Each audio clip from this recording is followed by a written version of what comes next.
అందరికీ praise lord. దేవుని నామానికి మహిమ కలుగును గాక. మీరందరూ బాగున్నారు కదా? మీరు పెడుతున్న ప్రతి ప్రార్థన రిక్వెస్ట్‌కి అందరూ మేము ప్రార్థన చేస్తూ ఉన్నాం. మా ఆశ అంతా ఒకటే. ఎక్కడైతే మీరు తృణీకరించబడ్డారో, ఎక్కడైతే వెలివేయబడ్డారో, ఎక్కడైతే గుండెలు పగిలేలా ఏడ్చారో, అదే స్థలాల్లో నా ప్రభు మీ అందరినీ హెచ్చించబోతున్నారు. విశ్వాసంతో ప్రార్థన చేయండి. ఘనమైన విజయాలు ఖచ్చితంగా నా ప్రభు మీ అందరికీ దయచేస్తారు. God bless you all. ఈరోజు ఈ వీడియో చూస్తున్న మీలో చాలామందికి ఒక ఘనమైన వార్త చెప్పాలని ఆశపడుతున్నాను. నా ప్రభు మీ అందరికీ బలమైన విజయాలు దేవుడు అనుగ్రహించబోతున్నాడు. ఎంతకాలం ఏ స్థలాలు అయితే మీరు ఓడిపోయారో, ఎంతకాలం ఎక్కడైతే దుఃఖపడి గుండెలు బాదుకుని ఇచ్చారో, అదే స్థలాల్లో గొప్ప సాక్షులుగా ఘనమైన విజయముల చేత నా ప్రభు మిమ్మల్ని నింపబోతున్నారు. విశ్వాసంతో ప్రార్థించండి. కొంతమంది శోధన చూసినప్పుడు భయపడుతూ ఉంటారు. అయ్యో, నాకెందుకు వచ్చిందో ఇట్లాంటి బాధ, నా కుటుంబానికి ఎందుకు వచ్చిందో ఇలాంటి శోధనని చాలా కలవరపడుతూ ఉంటారు. కానీ ప్రియ సంగమా, ఒక్కసారి మీరు ఎట్లా ఆలోచించండి. నా బ్రతుకుని దేవుడి క్యాన్సర్ను నడిపించడం వల్ల క్యాన్సర్కి దేవుడి ఆన్సర్ అనే సంగతి నా జీవిత అనుభవం ద్వారా తెలుసుకోవడానికి దేవుడి కృప చూపించాడు. ప్రార్థన యొక్క ప్రతిఫలాన్ని ఈరోజు మేము అనుభవించగలుగుతున్నాం. కీడుని దేవుడు మేలుకరంగా మార్చాడు. ఈరోజు మీ జీవితంలో కూడా ఎన్నో ఓటములు, ఎన్నో క్లిష్టమైన పరిస్థితులు, ఎన్నో అవమానాల మధ్యన మీరు ప్రయాణిస్తున్నారు కదా. వాటన్నిటిని రాబో దినాల్లో మీ ఆశీర్వాదాలకు పునాదులుగా దేవుడు మార్చబోతున్నాడు. ఈ సంగమా, మనమేమో శోధన రాకూడదని ప్రార్థన చేస్తూ ఉంటాం, ఏమీ జరగకూడదని ప్రార్థన చేస్తూ ఉంటాం. కాకపోతే వాటి వెనకాల దేవుడు దాచించిన మేలులు ఎంత ఉన్నతమైనవో ఈరోజు ప్రత్యేకంగా మీరు తెలుసుకోవాలని దైవజనుడిగా ఈ మాటలు మీతో పంచుకుంటున్నాను. వాస్తవానికి ఇశ్రాయేలు ప్రజలను దేవుడు ఫరో దగ్గర నుంచి విడిపించాడు. మోషేని నాయకుడిగా ముందరబెట్టి ప్రభు నడిపించడం ప్రారంభించారు. మీరు చెప్పండి, ప్రభువుకి తెలితే ఎర్ర సముద్రం అడ్డొస్తుందని? దేవునికి అన్నీ తెలుసు. మోషే ఎర్ర సముద్రం ముందర నిలబడ్డాడు.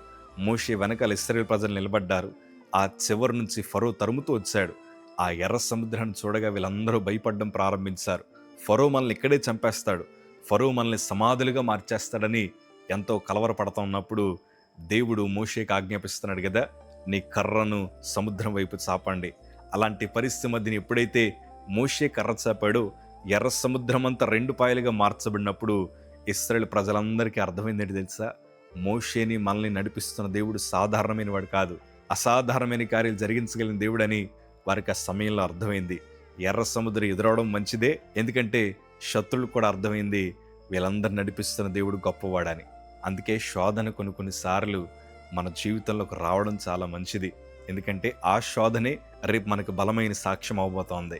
ప్రియ సంగమా, దేవుని వాక్యంలో ఒక అద్భుతమైన మాట రాయబడింది. దానియేలు గ్రంథము 6వ అధ్యాయము 20వ మాట చదవగలిగితే, అతడు గుహ దగ్గరికి రాగానే దుఃఖస్వరముతో దానియేలును పిలిచి, జీవము గల దేవుని సేవకుడివైన దానియేలు, నిత్యము నువ్వు సేవించుచున్న నీ దేవుడు నిన్ను రక్షింపగలిగినా అని అతనిని అడిగాను. అందుకు దానియేలు, రాజు చిరకాలము జీవించునగాక.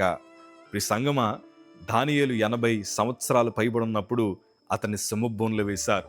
రాజు దుఃఖస్వరముతో అడుగుతున్నాడు కదా, దానియేలు, నిత్యమును సేవించు నీ దేవుడు నిన్ను కాపాడగలిగాడా? నిత్యము దానియేలు ప్రభువుని సేవిస్తూ వచ్చేవాడు. తన భక్తి జీవితాన్ని రాజు పరిశీలించాడు. ఈరోజు నేను అంటాను, చాలామంది నువ్వు ప్రార్థిస్తున్న దేవుడు నిన్ను కాపాడతాడా? నువ్వు ఆరాధనకు వెళ్తున్నావు కదా, నీ దేవుడు నీ బ్రతుకులో ఘనమైన కార్యాలు జరిగిస్తాడా? నీ కుటుంబం చూస్తే పతన వ్యవస్థలో ఉంది. నీ భర్తకు ఉద్యోగం లేదు, నీ పిల్లలకు ఉద్యోగం లేదు, అప్పులు వారు నీ ఇంటి గుమ్మాల మీద నిలబడుతున్నారు, నీకు శోధన తప్ప ఆశీర్వాదం ఎక్కడ కనిపించట్లేదే, మరి నీ దేవుడు నిన్ను కాపాడగలడా అని పలు రకాల మాటలు నీ దగ్గర అనొచ్చు. నీకు వివాహం జరగట్లేదు కదా, నీ దేవుడు నీకు వివాహం జరిగిస్తాడా? నీకు చదువుల్లో ఏమీ ఫస్ట్ ర్యాంకులు కానీ, లేకపోతే ఏమీ క్యాంపస్ ఇంటర్వ్యూలో నీకేం ఉద్యోగాలు రావట్లేదు కదా, నీ దేవుడు నీకు ఇప్పిస్తాడా అని పలు రకాల వెటకారపు మాటలు చాలామంది ఇప్పటిదాకా నీతో మాట్లాడుండొచ్చు. కానీ ఒక మాట చెప్పనా, నిత్యము మీరు ఆరాధిస్తున్న దేవుడు మిమ్మల్ని ఓడిపోనివ్వడు. నిత్యము మనం ఆరాధిస్తున్న దేవుడు మనల్ని అవమానపరిచేవాడు ఎంత మాత్రం కాదు. దానియేలు భక్తి జీవితం తనను కాపాడగలిగింది. రాజు గమనిస్తూ వచ్చాడు. నిత్యము దానియేలు ప్రభు దగ్గరే ఉండేవాడు. అతడు ముమ్మారు దేవుని సన్నిధిలో ప్రార్థిస్తూ ఉండేవాడు.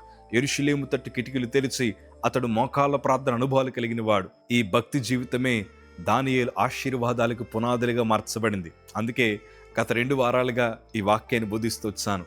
దానియేలు ఓటమి ఎరగని విశ్వాసవీరుడిగా పేరు తెచ్చుకున్నాడు. ఇంతకీ దానియేలు ఎందుకు ఓడిపోలేదంటే, దానియేలు వెనకాల నిలబడిన దేవుడు ఓటమి ఎరుగని వాడాయన. ప్రియ సంగమా, ఈరోజు నిత్యం మనం ప్రభువుని సేవిస్తున్నాం. ప్రతి ఉదయాన్నే వాక్యాన్ని వింటున్నారు, ప్రతిరోజు ప్రార్థన చేస్తున్నారు. ఎన్నో ఓటముల మధ్యన, ఎన్నో అప్పుల బాధ సమస్యల మధ్యన, మానసికంగా నలిగిపోతున్న మీరు ప్రభు దగ్గర చేస్తున్న ప్రతి విజ్ఞాపన మీ విజయాలకు మార్గాలుగా మార్చబడబోతోంది. ఎన్నడూ దిగులు చెందాల్సిన అవసరం లేదు. కొంతమంది మళ్ళీ బలహీనపరిచే మాటలు మాట్లాడుండొచ్చు, శోధన మధ్యలోకి కావాలని నడిపించుండొచ్చు. దానియేలు సింహభూమిలో వేసినప్పుడు దానియేలు మౌనంగా నిలిచిపోయాడు. మరి సంగమ చివరాకని అంటున్నాడు కదా, నేను నా ప్రభు దృష్టికి నిర్దోషిగా కనబడితేనే గనక ఆయన తన దూతను పంపించి సింహాల నోర్లను మూశాడు ఆయనని ధైర్యంగా రాజు దగ్గర సాక్ష్యం చెప్తూ ఉన్నాడు. ఈరోజు నువ్వు నేను ఆరాధిస్తున్న దేవుడు ఎట్లాంటి వాడు తెలుసా? ఎవరైతే ఎంతకాలం మన మీద నిందలు వేశారో, ఎవరైతే ఎంతకాలం మనల్ని అవమానపరిచారో, మాటల చేత గాయపరిచారో, అబద్ధ సాక్ష్యముల చేత మన కుటుంబాల్ని రోజు రోజుకి దిగజార్చారో, వారందరి నోర్లను మూయించడానికి నా ప్రభు సిద్ధంగా ఉన్నాడు. కొంతమంది మాటలు మన ఓటములకు కారణమయ్యాయి. వస్తున్న అవకాశాలు కొంతమంది మాటల ద్వారా మనకు దూరం అయిపోతూ వచ్చాయి. మనకు కూడా తెలియదు కదా మన కోసం ఎంత చెడుగా మాట్లాడుకుంటున్నారు. కొంతమంది మాకు ఇట్లా ఫోన్ చేసి అన్నారు, అన్న ఎవరో తప్పుగా చెప్పడం వల్ల ఆ ఉద్యోగం నాకు రాకుండా పోయిందన్నా, ఎవరో చెప్పిన చెడు మాటల వల్ల ఆ పెళ్లి సంబంధం రాకుండా పోయిందన్నా, పలు రకాల మాటలు మన బ్రతుకులను తారుమారు చేసి ఉండొచ్చు. కానీ ఏమీ కలవరపడకండి. అబద్ధ సాక్ష్యాలను కొట్టివేయగలిగిన దేవుడు ఆయన, పరిస్థితులను తారుమారు చేయగలిగిన దేవుడు ఆయన.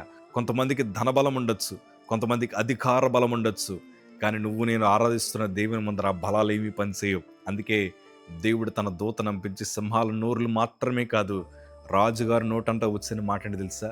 నిత్యము నువ్వు సేవిస్తున్న దేవుడు నిన్ను కాపాడాడంటే ఎస్, నేను నా ప్రభు దృష్టికి నిర్దోషిగా కనబడ్డాను, అందుకే నన్ను రక్షించాలని ఘనమైన సాక్ష్యం చెప్పాడు. ఈరోజు నేను అంటాను, నీ బ్రతుకులో ఓటమి లేకుండా నా ప్రభు మార్చబోతున్నాడు. పరిస్థితులన్నింటినీ తారుమారు చేయబోతున్నాడు. ఇంతవరకు ఎంతమంది అయితే మీరు పడిపోవడం చూశారో వాళ్ళందరూ మీ ఎదుగుదలను చూడబోతున్నారు. మీరు మెట్టుకు మెట్టు ఆశీర్వదించబట్టు వారు చూడబోతున్నారు. విశ్వాసంతో ఉండండి, విజయాన్ని నా ప్రభు మీకు దయచేయబోతున్నాడు. కానీ ఎప్పుడు ప్రభువుకు దూరం అవ్వకండి. శోధన వచ్చిందని కలవరపడకండి. ఆ శోధనే రేపు మన ఆశీర్వాదాలకు కారణమవుతుందన్న సంగతి ఎప్పుడు మర్చిపోకండి. అందుకే ప్రభు సన్నిధిలో సంతోషంగా చెప్తున్నాను, క్యాన్సర్ నాకు బహుమానం, దేవుని జవాబు నాకు వరం. ఆ రెండూ నా బ్రతుకుని మార్చగలిగాయి. ఈరోజు కీడు వద్దనుకుంటారు చాలామంది, ఆ కీడే రేపటి రోజు మేలుకరంగా మారబోతుందన్న సంగతి ఎప్పుడు మర్చిపోకండి. దేవుడు మీకు ఘనమైన విజయాలు ఇస్తాడు. దేవుడు మీ పక్షాన గొప్ప కార్యాలు జరిగిస్తాడు. ధైర్యంగా ఉండండి. మనుషుల మీద మాత్రం ఆధారపడకండి, దేవుని వైపు మాత్రమే చూడండి. విజయం మీదే. God bless you all.